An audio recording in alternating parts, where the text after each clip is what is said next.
Welcome back to the class once again, especially for your poetry. Yesterday, day before, means like your previous class, you must have remembered what we have learned. We have learned a starting of the first two stanzas where a beggar was actually tired of begging, and at the end of the day he found one chariot in front of him, a golden chariot, and on that chariot who was that? He was the God, king of all kings. And as soon as beggar saw the God, his hopes have risen up, and he thought that God would give him everything scattered on the earth. Okay, now back to the present stanzas to be read out. Fine. The chariot stopped where I stood. The chariot has stopped where I stood. I means here the beggar. The chariot was actually in a distant place, far off, but slowly the chariot came near to him and it stopped. Actually, you can understand the situation of the beggar. He was so spellbound, so like it was such a dream for him that he was unable to realize that is it a reality or I'm actually seeing a dream, because it is not possible to check it out that the God is coming and on the chariot and he is the person who can watch the God coming near to him. So he was very confused standing over there. The chariot stopped where I stood. Thy glance fell on me. Thy glance, thy meaning is your glance, God's glance, fell on me. Me means again here the beggar. And thou camest down. Thou camest down. Thou means you. Thee and thou both means you. As I said earlier, in an archaic English it happens. You came down. The king came down from the chariot. Okay, are you getting? Camest down. Camest is came. Again the old English. With a smile. Who came down? God came down with a smile on his face. That too came down from the chariot. So that means the God is quite near to the beggar. I felt the luck of my life had come at last. Obviously, he felt himself to be the luckiest one, because the God himself came on the golden chariot and he came near to him. He came down from the chariot and he was smiling at him. So his luck of life has came and he was very happy. Then of a sudden, but according to, or you can say contradictory to his expectations, opposite to his expectations of the beggar, what happened? Thou didst hold out. Thou, you. Didst is the old form for do. Thou didst hold out thy right hand. So what God has done? He kept down, he smiled and he extended his right hand towards the beggar and say, what say? What hast thou to give to me? Hast means have. What have, this thou means you. What have you to give to me? Just imagine the situation. The beggar himself, known for begging, he begged everywhere. The whole day, or you can say the whole life he was spending in begging.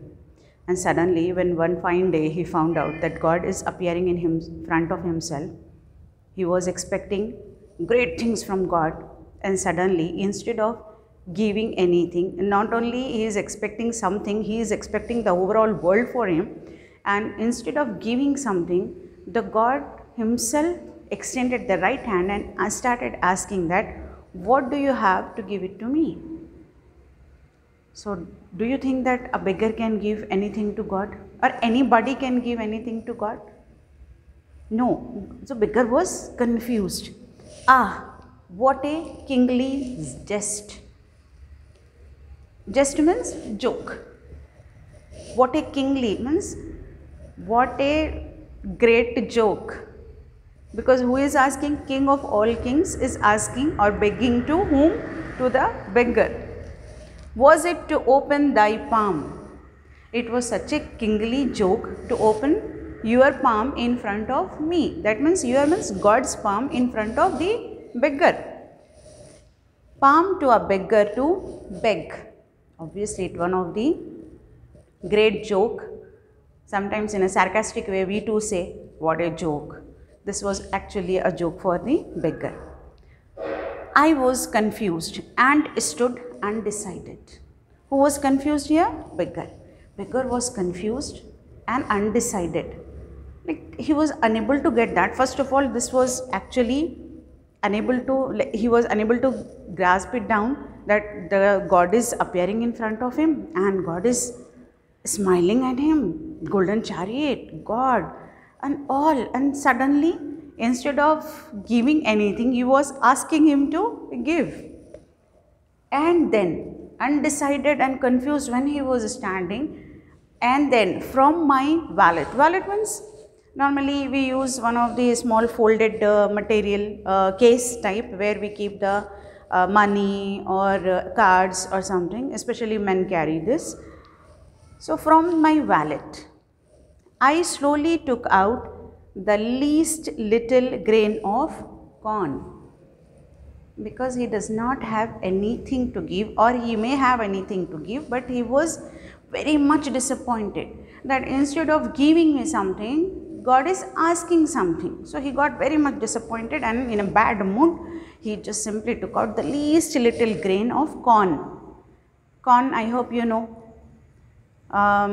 We eat the corn by roasting it out and by boiling it as well. So the corn, how much corn grain is there? Such a small one. So he searched it out and he found out the smallest grain and he has given it to God. Corn and gave it to thee. Thee means to you. What does it show? What does the whole here from this particular stanza, what you have understood? The main thing is that the selfish nature of the human being. Here he was very happy because his greed was coming out. He wanted many things from the God. He was like very hopefully he was waiting for God to give him all the things on the earth.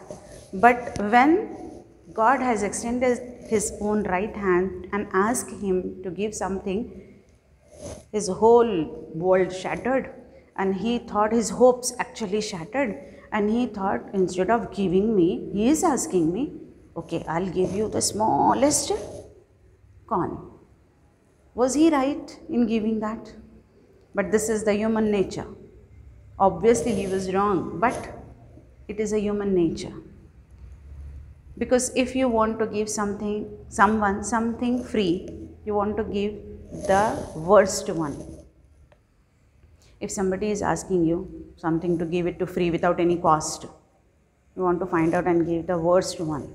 This is the bad attitude. This is the bad thing to do. Just be ready to give the good things to the people. It is being said that whatever you are using for yourself, you should give the same thing to the other person.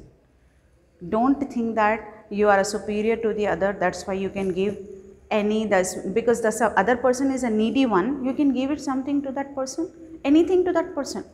Maybe it is of no use to him, but you want to give it to that person, so let him go away and your charity will be there. Like people would be happy that, okay, I have done something. Giving 10 rupees to one person, you feel like I have given 10 rupees. Maybe that is of no use. If you would have given one chapati to him, that could be more helpful than giving 10 rupees. Or instead of giving 10 rupees, you must have given much more amount.